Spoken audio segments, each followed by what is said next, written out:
For thousands of years before the first European Across the sail great broke the river, horizon, the where the land wind that would sings become the North stories America of old, belonged to its original the heart peoples. of a people beats. Hundreds of nations thrived across this vast continent, from the cliff dwellings of the desert southwest to the longhouses of the Haudenosaunee in the northeast, from the great mound cities along the Mississippi to the cedar canoes of the Pacific coast. These were not primitive societies. They were This nations council with is a complex sacred governments, space. sophisticated agriculture, We must speak and with rich the same spiritual respect traditions we woven give the into the land. land itself. The Haudenosaunee Confederacy practiced a form of representative democracy centuries before the United States Constitution was written. The Cherokee developed their own written language. The Lakota followed the buffalo across the Great Plains in a cycle of life that had sustained them for generations beyond counting. Then, in 1492, everything changed. European ships arrived carrying not only soldiers and settlers, but something far more devastating: Stay close. disease. Smallpox, measles, and influenza swept through indigenous communities like wildfire. Entire villages were wiped out in weeks. Historians estimate that within the first century of contact, up to 90% of the native population was destroyed by these epidemics alone. But disease was only the beginning.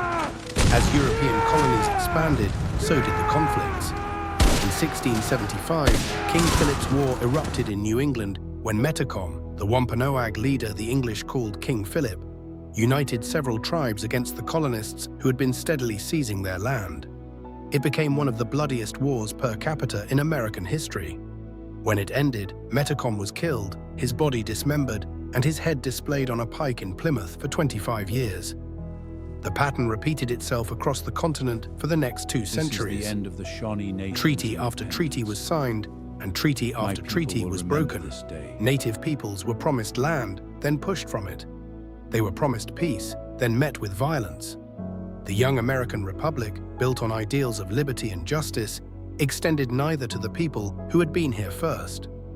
In 1830, President Andrew Jackson signed the Indian Removal Act, authorizing the forced relocation of tens of thousands of Native Americans from their ancestral homelands in the southeast to distant territories west of the Mississippi. The Cherokee, Chickasaw, Choctaw, Muskogee, and Seminole were driven from their homes at gunpoint. The Cherokee marched over 1,000 miles through brutal winter conditions. More than 4,000 men, women, and children perished along the way. They called it the Trail of Tears, and it remains one of the darkest chapters in American history. On the Great Plains, the wars continued. The Lakota, Cheyenne, and Arapaho fought desperately to defend their way of life as the United States pushed westward. Gold was discovered in the Black Hills, land sacred to the Lakota and guaranteed to them by treaty. The government demanded they sell. They refused. In the summer of 1876, at the Battle of the Little Bighorn, a combined force of Lakota, Northern Cheyenne, and Arapaho warriors, led by Sitting Bull and Crazy Horse, delivered a stunning defeat to Lieutenant Colonel George Armstrong Custer and the 7th Cavalry. It was one of the greatest Native American military victories in history, but it was also the beginning of the end. The United States responded with overwhelming force, hunting down the remaining free bands and confining them to reservations. The final blow came on a frozen December morning in 1890. We are not going to let them take our Wounded land. Knee Creek in South Dakota, We are not soldiers going of to the let them 7th take our Cavalry culture. opened fire on a band of Lakota Sioux, many of them unarmed women, children, and elderly. When the shooting stopped, nearly 300 Lakota lay dead in the snow. Wounded Knee was not a battle. It was a massacre, and it marked the end of the Indian Wars. The decades that followed brought a different kind of destruction. Native children were torn You will be from their known by your families work, and sent to government not by boarding your race schools or your tribe. designed to strip away their language, their culture, and their identity. The motto of these institutions was chilling in its simplicity. Kill the Indian, save the man. Generations of children grew up separated from their traditions, their families, and themselves. The numbers tell a devastating story. Before European contact, the indigenous population of North America is estimated to have been between 5 and 15 million people. By the dawn of the 20th century, fewer than 250,000 remained. Entire languages vanished. Sacred sites were desecrated. A civilization that had flourished for millennia was brought to the edge of extinction. And yet they endured. Native Americans did not The disappear. stars hold the They stories survived of our boarding ancestors, schools, broken treaties, passed forced down through the relocations, ages. and centuries of systematic oppression.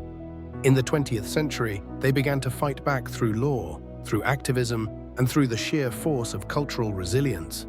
The American Indian movement of the 1970s brought national attention to the injustices still being faced by indigenous communities.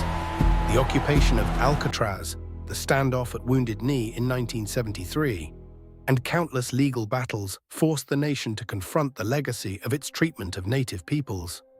Slowly, painfully, progress was made. Tribal sovereignty was strengthened, sacred lands were reclaimed, languages once on the verge of extinction began to be taught again. Today, there are 574 federally recognized tribes in the United States. Native Americans serve in the military at higher rates per capita than any other ethnic group. Indigenous artists, writers, athletes, and leaders are reclaiming their stories and sharing them with the world. Their cultures are not relics of the past. They are living, breathing traditions carried forward by people who refuse to be erased. The story of Native Americans is not simply a story of loss, though the losses were staggering. It is a story of resilience, of a people who faced the full might of an expanding empire and survived. Their history is American history, and it demands to be remembered, honored, and never repeated.